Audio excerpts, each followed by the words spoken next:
Hola queridos hermanos, en el estudio de la célula de hoy seguiremos con el tema de la oración. Y quiero dividir este estudio en dos partes. Y la primera va a ser cómo no debemos orar.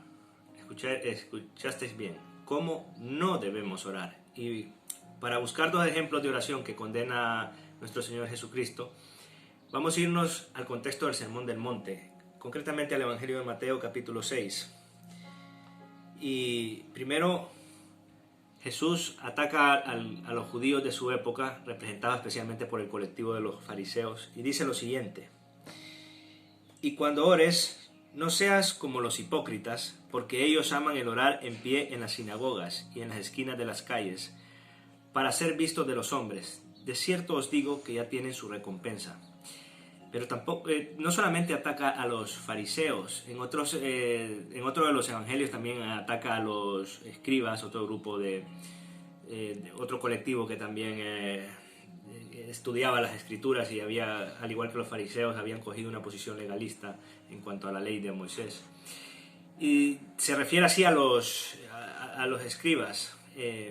Al condenarlos, Jesús les dice que por pretexto hacen largas oraciones. Esto está en Marcos 12:40. O sea, aquí Jesús condena el hecho de orar públicamente para ser visto por los demás, para hacerlo para satisfacerse a sí mismo y creer, los fariseos creían que por orar y que ser vistos por otros ellos eran más justos, daban una apariencia de humildad ante los demás.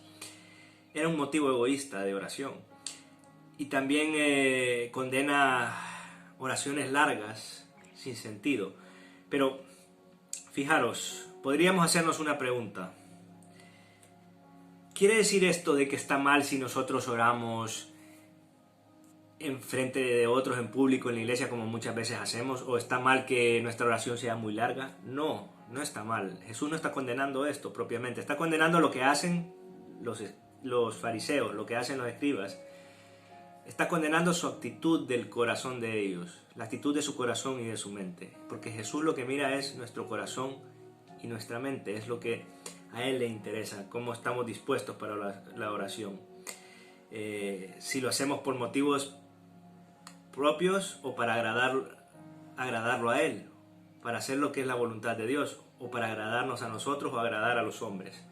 O sea, la motivación de los fariseos era esta.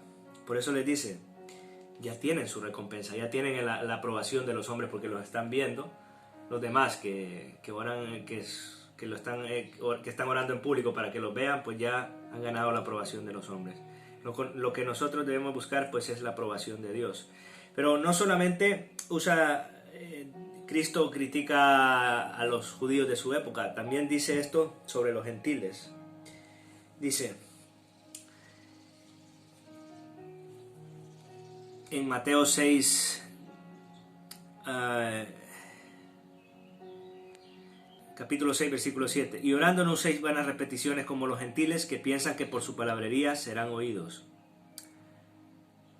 No os hagáis pues semejantes a ellos, porque vuestro Padre sabe de qué cosas tenéis necesidad antes que vosotros le pidáis. Fijaros, ¿qué es lo que condena aquí el Señor Jesús? Que no tenemos que orar de una forma como que estamos informando a Dios de algo, como que Dios no sabe lo que nosotros necesitamos. Fijaros lo que dice este versículo, que Dios, que es omnisapiente, ya sabe desde antes lo que nosotros pedimos. Él ya lo sabe porque lo sabe todo, Dios lo sabe todo. Entonces, Él lo que no quiere es que repitamos algo sin sentido como para forzar que Él nos escuche. O sea, forzar una vana repetición, como tristemente ha sucedido con el Padre Nuestro, especialmente en contextos católicos, romanos. Fijaros, un ejemplo en la Biblia es cuando en Primera de Reyes, capítulo 18, vemos a Elías enfrentándose a los profetas de Baal. Y vemos que los profetas de Baal se ponían a gritar, pasaron hasta después del mediodía gritando, repitiendo, y no fueron escuchados por Baal. porque era un ídolo, un dios falso. Entonces eso es lo que hacen los gentiles.